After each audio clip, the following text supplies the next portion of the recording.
नमस्कार. आपत्तीचा सामनाच्या आणखी एका विशेष भागामध्ये तुम्हा सर्व प्रेक्षकांचं खूप खूप स्वागत आहे. मी असीम मिश्रा.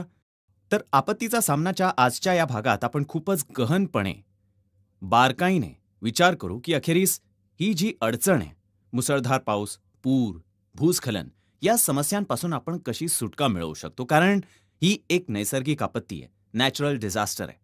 यामध्ये ज्या तमाम सगळ्या एजन्सीज आहेत सरकारकडूनच्या, त्या कोणत्या प्रकारची भूमिका निभावू शकतात. जे शास्त्रज्ञ आहेत ते कशा प्रकारे आधीच सांगू शकतात की अशा प्रकारच्या गोष्टी घडणार आहेत. हे शक्य आहे का? हे असं होऊ शकतं का? कशा प्रकारचा तांत्रिक विकास या क्षेत्रात झालेला आहे. या सगळ्या बाबी अगदी सखोल समजून आणि जाणून घेण्यासाठी, तुम्हाला समजावण्यासाठी 3 खूपच खास पाहुणे यावेळी आपल्यासोबत स्टुडिओमध्ये उपस्थित आहेत. आम्ही त्यांची ओळख त्यांच्याशी करून देतो. आपल्यासोबत श्री कृष्ण एस वत्स सर आहेत, जे सदस्य आहेत NDMAचे. तुमचं खूप खूप स्वागत सर. धन्यवाद. आपल्यासोबत दुसरे खास पाहुणे आहेत डॉक्टर देवीप्रसन्न कनुंगोजी, जे आहेत नमस्कार. चीफ सायंटिस्ट आणि ग्रुप हेड CSIR CBRI रुडकीहून. सर, तुमचंही खूप खूप स्वागत. आणि आपल्यासोबत तिसरे खास पाहुणे आहेत डॉक्टर VD रॉय सर, जे डायरेक्टर आहेत सेंट्रल वॉटर कमिशनमध्ये. तुम्हा तीनही पाहुण्यांचं खूप खूप स्वागत. सुरुवात वत्स सर मी तुमच्याकडूनच करेन. आणि जसं की मी म्हणालो की दरवर्षी अशा प्रकारच्या गोष्टी आपल्याला पाहायला मिळतात, ऐकायला आणि पाहायला मिळतात. तर पुरासारखी जी एक समस्या आहे, अनेक वर्षांपासून भारत या अडचणीशी लढा देतोय. NDMAच्या लेव्हलवर, सरकारच्या लेव्हलवर कोणत्या प्रकारची उपाययोजना तुम्ही लोक राबवताय? IMDचा अलर्ट येतो, तर त्या अलर्टच्या अनुसार आम्ही राज्य शासनाला, राज्य सरकारांना आम्ही सचेत करतो की आता तुम्ही आवश्यक तयारी करावी, लोकांना सुरक्षित ठिकाणांवर घेऊन जावं आणि जे NDRF, STRF आणि जे स्थानिक स्तरावरील रिस्पॉन्डर्स आहेत त्यांची तैनाती करावी आणि होड्यांची व्यवस्था करावी, फ्लड शेल्टर्सची व्यवस्था करावी. तर या सगळ्या ज्या तयाऱ्या असतात त्या एक स्टँडर्ड त्याची त्यांची एक एक पद्धत पद्धत असते. असते, एक SOP असते. त्या हिशोबाने आम्ही काम करतो आणि त्याचा खूप प्रभावही पडलेला आहे आणि पुरामुळे जे जीवित आणि वित्तहानी होते त्यात खूप घसरण आली आहे. पण त्याचं होत काय की आजकालच्या काळात जो पाऊस पडू लागलाय त्याचं कॉन्सन्ट्रेशन वाढलेलं आहे. पाऊस जो आहे तो खूप कमी वेळेत खूप जास्त होतो. तर जेव्हा अशा परिस्थिती येतात तेव्हा एकतर भूस्खलनाच्या संभावना खूप वाढतात आणि दुसरं पाण्याची पातळी जलद गतीने वर वाढते, तर फ्लॅश फ्लडची परिस्थिती उभी राहते. तर फ्लॅश फ्लड आणि भूस्खलनामध्ये लोकांचा जीव जाण्याची संभावना जी आहे ती वाढते. बरोबर. तर जिथे कुठे अशा प्रकारची परिस्थिती बनते तिथे लोकांना थोडं उंच ठिकाणी जाण्याची आवश्यकता आहे. मैदानी भागांमध्ये काय होतं, पाण्याचा पातळी हळूहळू वाढते, तर तेवढा धोका नसतो. पण पर्वतीय भागांमध्ये पाण्याची पातळी, नद्यांमध्ये पाण्याची पातळी खूप जलद गतीने वाढते. तर काय होतं, तिथे लोकांच्या बुडण्याची आणि उतरते भाग, डोंगरांची तुटण्याची जी प्रक्रिया आहे, स्खलनाची जी प्रक्रिया आहे, ती त्यामुळे वाढते. आणि त्यापासून थोडंसं लोकांना सुरक्षित राहण्याची गरज आहे. सुरक्षित ठिकाणांवर त्यांना आश्रय घेण्याची आवश्यकता आहे. आणि त्यासाठी आम्ही अलर्ट इश्यू करतो, रेड अलर्ट इश्यू करतो. राज्य शासन खूप त्यासाठी प्रयत्नही करतं, पण ते इतक्या मोठ्या विस्तृत भूभागात होतं की काही ना काही त्यावर संकट येतच येतं.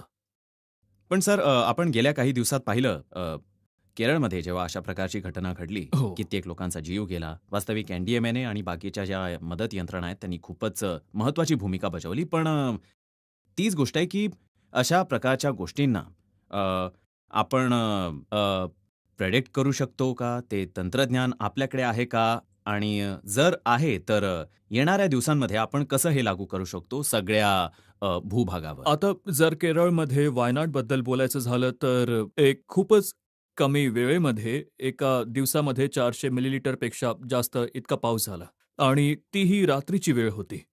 तर जेव्हा इतका पाऊस पडला तर तिथे लँडस्लाईडची घटना घडली आणि त्यानंतर लोकं डोंगरावर जे होते ते उतारावर राहायचे.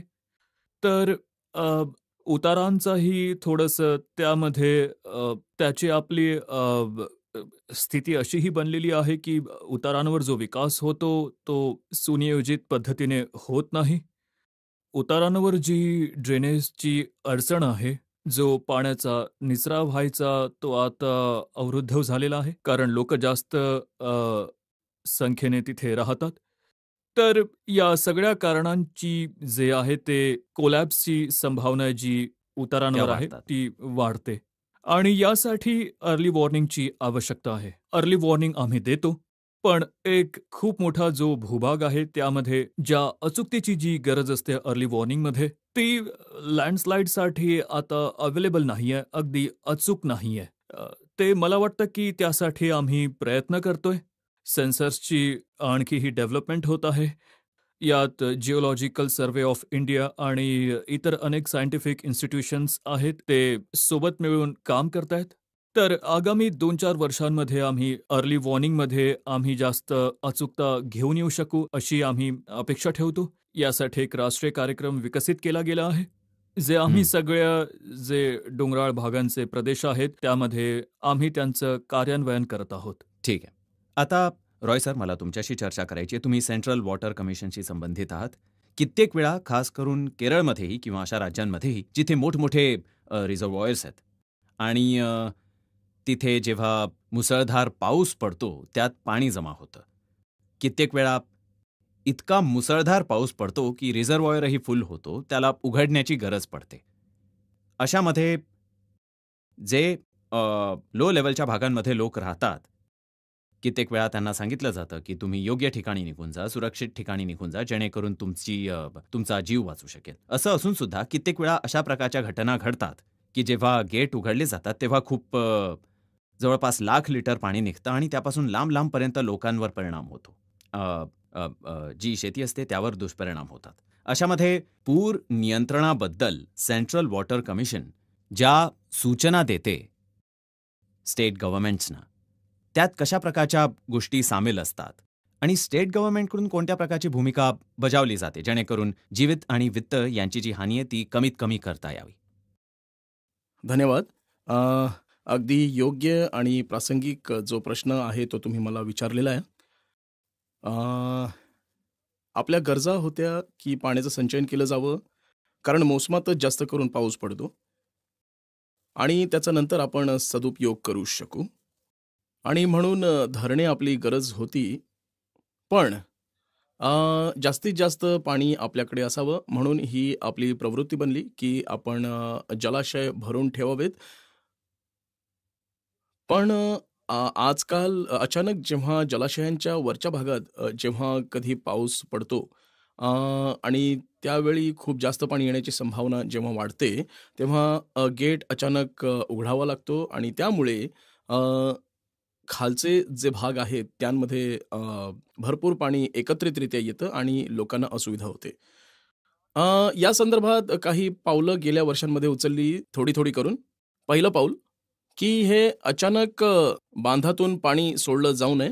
थोडं-थोडं करून आधीपासूनच सोडून ते मोकळं ठेवलं जावं. यासाठी त्या जलाशयांमध्ये जास्तीत जास्त जलाशयांमध्ये जे पुराचं पूर्वानुमान आहे ते केंद्रीय जल आयोग देते. त्याचं नाव आहे इन्फ्लो फोरकास्ट. जी फ्लड फोरकास्टिंग सिस्टम आहे सेंट्रल वॉटर कमिशनची, त्यामध्ये एक इन्फ्लो फोरकास्ट आजच्या घडीला त्याची संख्या 140 गेल्या वर्षी होती. यावर्षी 10 आणखी धरणांना आम्ही त्यामध्ये जोडलेलं आहे. हं. तर जवळपास 150 धरणांसाठी आम्ही इन्फ्लो फोरकास्ट देऊ, ज्या आधारे धरणाचं जे गेट रेग्युलेशन करतात त्यांना एक अग्रिम माहिती मिळते की एवढं पाणी पुढील काही दिवसांमध्ये येण्याची संभावना आहे, ज्याच्या आधारे आधीच हे रिकामं करावं.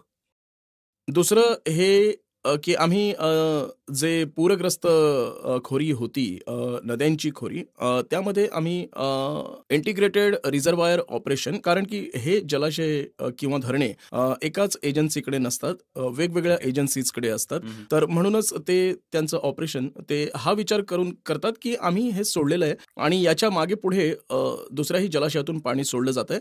त्यासोबत दोन्हीचं मिळून मिसळून किंवा 3 धरणांचं जे सोडलेलं पाणी आहे नाहीये, एकत्रितरित्या काय परिणाम होईल त्यापासून भरपूर प्रमाणात अनभिज्ञ होते. तर त्यासाठी एक इंटिग्रेटेड रिझर्वायर ऑपरेशनची ही पॉलिसी आधीच आणली गेली होती आणि आपला क्रायसिस मॅनेजमेंट प्लॅन आहे त्यामध्ये पॉलिसी आणली गेली आहे. 8 खोऱ्यांमध्ये आम्ही आयडेंटिफाय केलं आहे की काही नियमित रूपाने जे जे पूर आणतात त्या धरणांना, आणि त्यामध्ये एक टीम बनवण्यात आली आहे आणि तिला म्हणतात फ्लड क्रायसिस मॅनेजमेंट टीम.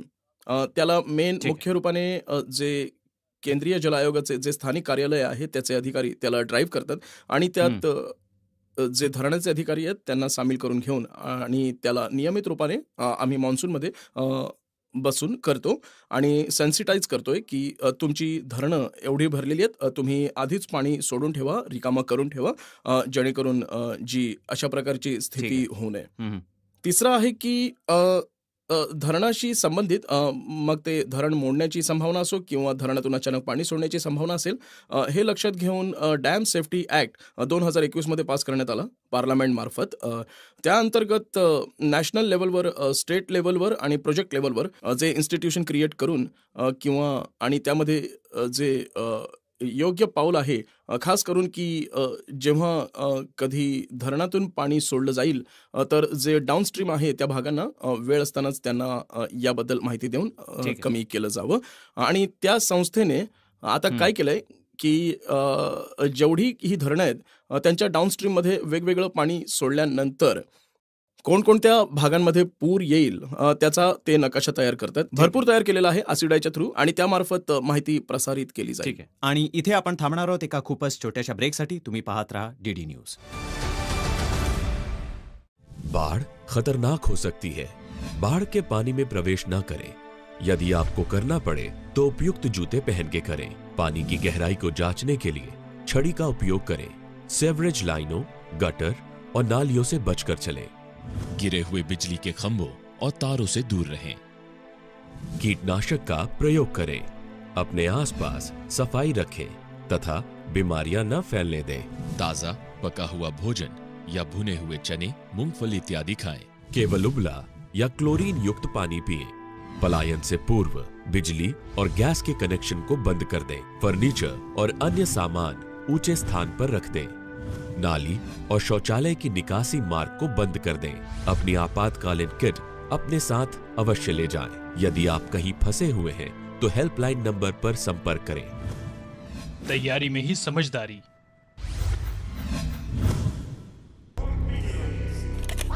हर लिप का एक गेम प्लान होता है। सिर्फ ताकत ही काफ़ी नहीं, मुश्किल वक्त पर सही फैसला लेना भी जरूरी है। आग, बाढ़ या किसी भी अन्य आपदा में भी घबराहट से नहीं, ठंडे दिमाग से फैसला लो, क्योंकि मुश्किल वक्त में आपका सबसे ज़रूरी गेम प्लान है इमरजेंसी रिस्पॉन्स नंबर 112। जब मुश्किल हो भारी, 112 डायल करने की रखो तैयारी। आणि ब्रेक नंतर तुमचं पुन्हा एकदा स्वागत आहे. तुम्ही पाहताय आपत्तीचा सामना. आणि आपत्तीचा सामनाच्या आजच्या या भागामध्ये खूपच महत्त्वाचा विषय, एका विस्तीर्ण विषयावर आपण चर्चा करत आहोत, पूर आणि भूस्खलन. आणि त्याबाबत आपण किती सतर्क आहोत, आपल्याला किती सतर्क राहण्याची गरज आहे या विषयांवर आज आपण चर्चा करत आहोत. आपल्यासोबत कानुंगो सरही आहेत आणि जे जिओ सायंटिस्ट आहेत आणि भूगर्भ विज्ञान खूप चांगल्या प्रकारे जाणतात. सर, तुम्हाला मला हा प्रश्न विचारायचा आहे की या सगळ्या गोष्टींना विचारात घेऊन तुम्हाला काय वाटतं की या प्रकारच्या ज्या लँडस्लाइड्स होतात, जे भूस्खलन होतं, त्याच्यामागे जिओलॉजिकल फॅक्टर्स जास्त रिस्पॉन्सिबल आहेत किंवा मॅनमेड जे फॅक्टर्स आहेत, जे इंटरव्हेन्शन आहे, ते जास्त रिस्पॉन्सिबल आहे की दोन्हींचं मिक्सचर आहे? हे बघा, जी भूस्खलनाची प्रोसेस आहे, प्रक्रिया आहे, त्यामध्ये जमिनीमध्ये जमीन जी आहे ती आपली जागा सोडते, ती खाली सरकून येते. पर्वतीय क्षेत्रांमध्ये आपण उतारांबद्दल बोलतो, तर जमीन जी आहे, माती जी आहे, खडक जे आहेत, ते तर इन्व्हॉल्व आहेतच, कारण ती प्रोसेस त्यामध्येच होते. दुसरं हे आहे की एक एक्सटर्नल फोर्स आहे. निसर्गाने आपल्याला एक बॅलन्स देऊन ठेवलेला आहे की ती जमीन तिथेच राहील, पण त्यामध्ये जे एक्सटर्नल आहे, आपलं जे प्रेसिपिटेशन आहे, क्लाउड बर्स्टच्या रूपात तुम्ही बोलत असाल, ग्लोबल वॉर्मिंग, क्लायमेट चेंज, या कारणांमुळे कधी जास्त स्नोफॉल होतो, कधी कमी स्नोफॉल होतो, स्लो मेल्टिंग होते किंवा मग भूकंप येतो. तर जमिनीला जेव्हा आपण व्हायब्रेशन देऊ तर ती वेगळ्या पद्धतीने बिहेव करेल. या सगळ्या गोष्टी अशा आहेत की आपण त्यांना बदलू शकत नाही, कारण हेच तर निसर्ग आहे ना. तर याला आपण बदलू शकत नाही. तर यामध्ये जे काही आहे, ज्यामध्ये आपण प्रयत्न करू शकतो, ते आहे आपलं इंटरव्हेन्शन विथ नेचर. जसं आपल्याला रोड इन्फ्रास्ट्रक्चर बनवायचं आहे किंवा टनलिंग इन्फ्रास्ट्रक्चर बनवायचं आहे, हायड्रो पॉवर प्रोजेक्ट्स बनवायचे आहेत, किंवा कुठे आपल्याला अर्बनायझेशन करायचं आहे किंवा गावात एक घर बनवायचं आहे, तर त्यावेळी आपण नेचरचा बॅलन्स जो आहे मेंटेन ठेवला पाहिजे. तो मेंटेन ठेवला पाहिजे. तर त्यासाठी आपल्याकडे पद्धती, टेक्नॉलॉजी आहे, टूल्स आहेत, आपल्याकडे नॉलेज सुद्धा आहे वेगवेगळ्या सिव्हिल इंजिनिअरिंगची, अर्थक्वेक इंजिनिअरिंगची. तर प्रत्येक दिशेने आपण सक्षम आहोत, हे आपण करू शकतो.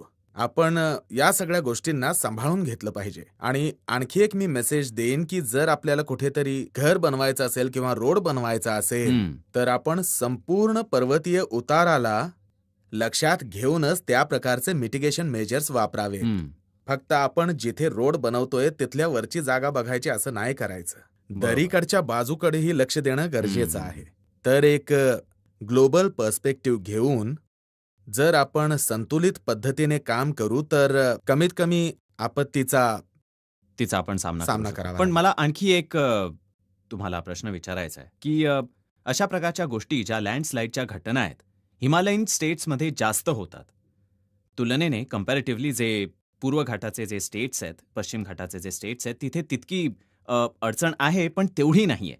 हिमालयन स्टेट्समध्ये दरवर्षी, मग ते हिमाचलबद्दल आपण बोलू किंवा मग उत्तराखंडबद्दल बोलू, यामागे काय सायन्स आहे? हे बघा, जे हिमालयन स्टेट्स आहेत किंवा Himalaya, it's a youngest mountain chain. जर तुम्ही ग्लोबमध्ये पाहिलं तर याची अजूनही उंची वाढते. Young mountain. तर यंग माउंटन आहे, त्याची अजूनही इव्हॉल्युशन होत आहे. तिथे भरपूर प्रमाणात ते टेक्टॉनिक प्लेट्स ज्या आहेत, ज्या जिओलॉजिकल फॉल्ट्स आहेत, थर्स्ट्स आहेत, आणि जो स्ट्रेस डेव्हलप होत आहे because of collision of to plates, तर त्या स्ट्रेसमुळे आपल्या हिमालयाची उंची वाढत आहे. तर यामुळे जेव्हा आपला हिमालय इव्हॉल्व्ह करतोय तर त्याची जी सिस्टीम आहे, जो सेटअप आहे, तो फ्रजाईल आहे. आणि दुसरं, जर तुम्ही वेस्टर्न घाट्स किंवा ईस्टर्न घाट्स बरोबर याची तुलना कराल तर याची मॉर्फोलॉजी वेगळी आहे. तुम्ही बघाल की मोठमोठे पर्वत आहेत आणि स्लोप अँगल 80 डिग्री, 70 डिग्री अशा प्रकारे ते पर्वत उभे आहेत. पण जर आपण वेस्टर्न ईस्टर्न घाट्स बद्दल बोललो तर ते हिलक्स आहेत, माउंटेन्स नाही आहेत, आणि म्हणूनच स्लोप अँगल्स ही कमी आहेत. आणि त्यानंतर तुम्ही हिमालयन रिव्हर सिस्टम्स ही बघा, ते कुठल्या अल्टिट्यूडवरून प्लेनमध्ये कुठल्या अल्टिट्यूडला येतात. जेव्हा ते येतात तेव्हा इरोड करून ते भरपूर असं जे संतुलन आहे त्यामध्येही असं, जसं सरांनी सांगितलं आहे, जिओमॉर्फोलॉजी, रिव्हर मॉर्फोलॉजी, हे सगळं इव्हॉल्व्ह होत आहे. म्हणून हिमालयन क्षेत्रामध्ये हे भूस्खलन जास्त होत आहे. आणि हिमालयाचं क्षेत्र जे आहे, याचा सेस्मिक झोन जो आहे तो 4 आणि 5 मध्ये खूप सेन्सिटिव्ह आहे भूकंपाच्या दृष्टिकोनातून. मला याच गोष्टी सर तुम्हाला विचारायच्या आहेत, कारण sensitive area, young mountain, Himalayan state, तुम्हाला वाटतं की NDMA तर्फे जेव्हा मदत आणि बचावाच्या गोष्टी येतात आणि तुम्ही लोक सुद्धा एक मॅपिंग करता, तर हिमालयन स्टेट्समध्ये गोष्टी सांभाळणं, तिथे रेग्युलेट करणं, आणि बाकी जे वेस्टर्न घाट आणि ईस्टर्न घाट आहेत त्या स्टेट्समध्ये, त्यामध्ये तुम्हा लोकांच्या लेवलवर कशा प्रकारच्या गोष्टी असतात? तर हिमालयन प्रदेशांची संवेदनशीलता जास्त आहे, ही गोष्ट तर निश्चितच आहे. आणि यासाठीच 15व्या वित्त आयोगाने हिमाचल प्रदेश, उत्तराखंड आणि सगळ्या नॉर्थ ईस्टर्न स्टेट्ससाठी वेगळ्या निधीची व्यवस्था केली होती, जेणेकरून भूकंप आणि भूस्खलनाच्या आपत्तींचा सामना करता येईल. आणि त्या शिफारशींच्या अनुरूपच या सर्व प्रदेशांमध्ये आम्ही राष्ट्रीय कार्यक्रम घेतला आहे. आताच आम्ही भूस्खलनासाठी एक राष्ट्रीय कार्यक्रम घेतला आहे, ज्यामध्ये ही सर्व राज्ये सम्मिलित आहेत. आणि या कार्यक्रमाअंतर्गत आम्ही अर्ली वॉर्निंगची व्यवस्था करतोय आणि आम्ही मिटिगेशनबद्दलही बोलणी करत आहोत. जेव्हा आम्ही मिटिगेशनबद्दल बोलतो तेव्हा आम्ही उतारांवर ती कोणती अशी पावलं आहेत जी उचलली गेली पाहिजेत, ज्यामुळे उतारांची सुरक्षितता टिकवून ठेवली जाईल. उतारांचा जो विकास आहे तो जास्त सुनियोजित पद्धतीने व्हावा, उतारांवर व्हेजिटेशन व्हावी, उतारांवर चांगल्या प्रकारे आपण रिटेनिंग वॉल बनवू शकू. जे स्ट्रक्चरल मेजर्स आहेत, नॉन स्ट्रक्चरल मेजर्स आहेत, आपण एकत्र आणून उतारांना सुरक्षित ठेवू शकू. तर पुढच्या 5 वर्षात आमचा हा प्रयत्न राहील की जिथे कुठे भूस्खलनासाठी संवेदनशील जागा आहेत त्या ठिकाणी आम्ही अशा प्रकारच्या योजना आणू शकू आणि जास्तीत जास्त आम्ही याचं कार्यान्वयन ग्राउंड लेवलला करू शकू. त्यासोबतच अर्ली वॉर्निंगसाठीही मी बोललेलो होतो की आपल्याला एका मोठ्या संख्येत सेन्सर्स लावण्याची गरज आहे, कारण सेन्सर्सनेच आपण दोन्ही गोष्टींना बघू शकतो, पावसाला आणि जे तिथे पावसामुळे जे ओव्हरबर्डन आहे आणि त्याच्या कोलॅप्स करण्याची जी संभावना आहे, या दोन्हींना आपण मॉनिटर करू शकतो.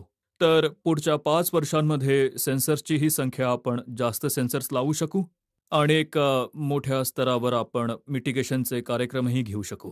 पण सर, जे ह्युमन इंटरव्हेन्शन आहे पर्वतांमध्ये आणि यावर अनेक रिपोर्ट्स येत असतात की असं नाही झालं पाहिजे, कारण खूपच फ्रेजाईल आहे, ते खूपच तुमचं म्हणणं अगदी बरोबर आहे आणि प्रत्येक राज्याकडून आमची अपेक्षा आहे. यासाठी आम्ही निर्देशही प्रसारित करत आहोत की कमीत कमी उतारांच्या विकासासाठी आवश्यक रेग्युलेशन्स इश्यूज केले जावेत. अशा प्रकारची जी इनडिस्क्रिमिनेट जी डेव्हलपमेंट आहे, ज्यामुळे पर्वतांचं तुटणं, खडकांचं तुटणं, हे सगळं हे थोडं टाळलं जाऊ शकेल.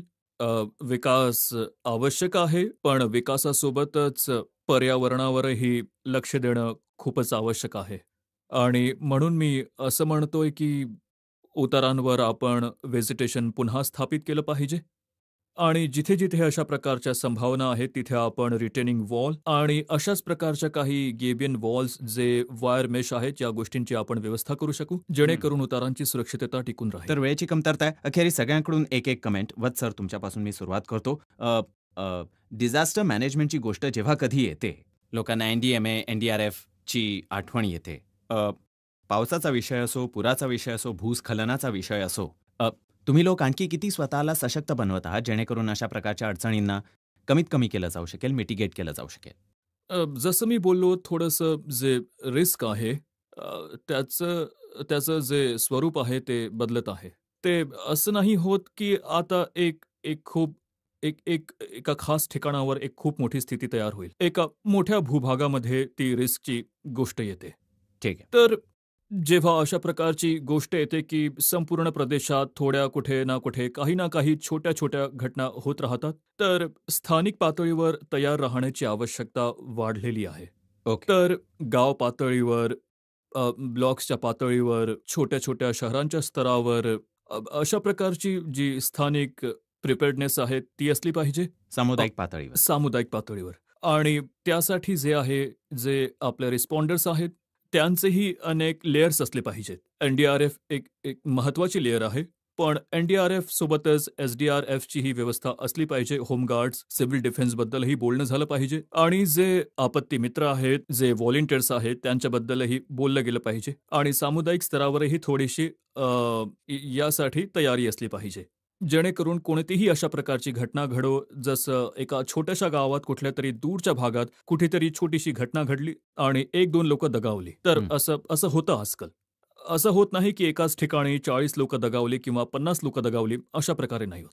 तर हे जे अशा प्रकारे जे रिस्कचं जे स्वरूप बदलत आहे, तर त्यासाठी असं होऊ नये म्हणून स्थानिक पातळीवर प्रिपेअर्डनेस वाढवण्याची गरज आहे आणि आमचा हाच प्रयत्न आहे की आम्ही स्थानिक पातळीवर रिस्पॉन्डर्सना घेऊन येऊ शकू जास्तीत जास्त संख्येमध्ये, त्यांना ट्रेन करू शकू आणि त्यांना आम्ही या अशा सर्व घटनांसाठी तयार करू शकू. कानुंगो सर, शेवटचा प्रश्न तुम्हाला, की कशा प्रकारे तुम्हाला काय म्हणायचंय की जिओलॉजिकली तर त्याला आपण काही करू शकत नाही, पण जे ह्युमन इंटरव्हेन्शन आहे पॉलिसीच्या लेव्हलवर, प्लॅनिंगच्या लेव्हलवर, त्यावर आपण लक्ष देण्याची गरज आहे. वेळेची गरज आहे काही? हे बघा, या बाबतीत मी 2 महत्वाच्या गोष्टी बोलेन. एक जे आहे ते भूस्खलनाच्या इंटेन्सिटीला कमी करायचं आहे, त्याची सिव्हिरिटी कमी करायची आहे. दुसरं जे आहे, जे आपलं इन्फ्रास्ट्रक्चर आहे त्याचं रेझिलियन्स वाढवायचं आहे. ओके. तर जर आपल्याला इंटेन्सिटी कमी करायची आहे तर त्याच्यासाठी आपल्याला प्रिपेअर्डनेसवर लक्ष द्यावं लागेल. त्यासाठी कुठल्या कुठल्या भागात भूस्खलन होऊ शकतं, जर आपण फ्युचरिस्टिक असेसमेंट करू शकलो आणि त्या एरियामध्ये जसं वत्स सर बोलले आपण मिटिगेटिव्ह मेजर्स घेऊ शकलो भूस्खलन येण्याआधी. आणि नुकसान कमी करता दुसरं येऊ शकतं. आपण इन्स्ट्रुमेंटेशन मॉनिटरिंग, मग ते सॅटेलाइट बेस्ड असेल किंवा मग जमिनीत सेन्सर लावून आपण मॉनिटर केलं की एवढ्या गतीने हा मूव्ह करतोय, तर अशा प्रकारचे मेजर्स याच्यासाठी गरजेचे आहेत. एक तर हे झालं. दुसरं आपलं घरांचं आता जे आहे आपलं हाऊसिंग स्टॉक्स आहे किंवा इन्फ्रास्ट्रक्चर आहे त्याची रेझिस्टन्स कॅपॅसिटी वाढवायची आहे या भूस्खलनासाठी. तर म्हणून ठीक. त्याला स्ट्रेंथन करण्याची गरज आहे. किंवा नाल्याच्या जवळपास आपलं जर एखादं घर असेल तर आपण एक रेझोल्युशन आणलं पाहिजे की एक 25 मीटरचा बफर असावा. त्यामध्ये बफर, दुसरं बरोबर. कुठलंही घर आलं नसलं पाहिजे. जर असेल तर त्यांना आपण रिसेटल केलं पाहिजे, जेणेकरून आपण एका Policy level. रेजिलियंट सोसायटीकडे आणि ठीक आहे. प्रिपेअर्डनेसकडे लक्ष देऊ शकू. ठीक तर आहे, आपण ठीक. नक्कीच सक्सेसफुल होऊ. आणि सरकारचं सगळ्यात जास्त याच गोष्टीकडे लक्ष आहे ठीक आहे. की आपण जास्त प्रिपेअर्ड ठीक राहू आहे, शकू. खूपच महत्वाची गोष्ट आहे. रॉय सर, शेवटचा प्रश्न तुम्हाला असा की वॉटर कमिशन मार्फत म्हणा किंवा सरकार मार्फत म्हणा येणाऱ्या दिवसांमध्ये आपण कशा प्रकारचा खूप इंटेन्सिव्ह रोल बघू शकतो फ्लड मॅनेजमेंटच्या दिशेने?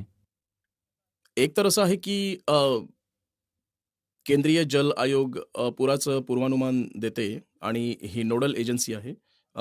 तर वेळेतच सुरुवातीपासूनच आपला जो नेटवर्क आहे तो एक्सपांड करते. तर ऑलरेडी खूप एक्सपांड केलेलं आहे. तर फ्युचरमध्ये हे आहे की आम्ही जिथे पूर येत राहतो आणि आमचं नेटवर्क नाही आहे तर तिथे आम्ही एक्सपांड करू. हे पहिलं. ठीक आहे.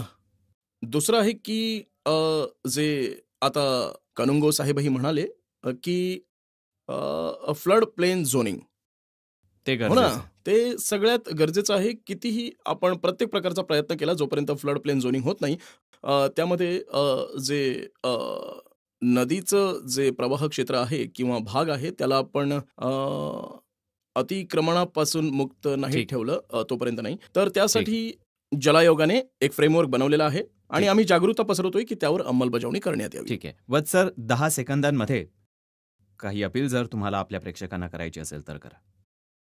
जेव्हा कधी IMD रेड अलर्ट इश्यू करते तर लोकांनी निश्चित रूपाने आवश्यक पावलं उचलली पाहिजेत. कारण की पावसाची संभावना भरपूर असते. घरातून बाहेर पडण्यासाठी लोकांना आवश्यक जे प्रिकॉशन्स आहेत ते घेतले पाहिजेत. बाहेर पडणं बंद केलं पाहिजे. ठीक. आणि स्वतःला सुरक्षित ठेवण्याचा प्रयत्न केला पाहिजे. कारण अनेक प्रकारचे धोके आहेत. पुराचे धोके, भूस्खलनाचे धोके, वीज पडण्याचे धोके. तर स्वतःला सुरक्षित ठेवण्याची जबाबदारी तुमचीही आहे. तर तुम्ही स्वतःला नक्कीच सुरक्षित ठेवा आणि IMDचे जे अलर्ट्स आहेत त्यांना फॉलो करा.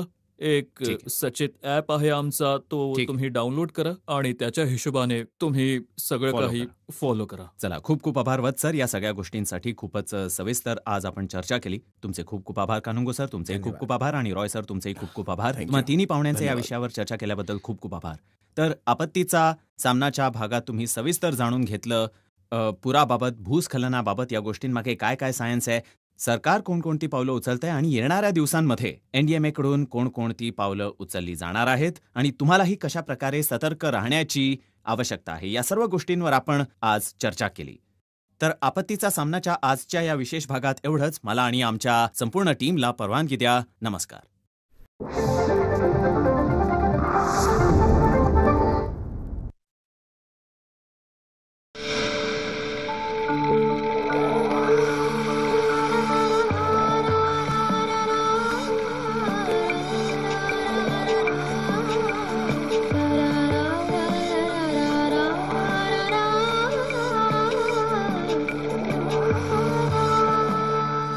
सह्याद्री वाहिनी, प्रत्येक घरासाठी, घरातल्या प्रत्येकासाठी.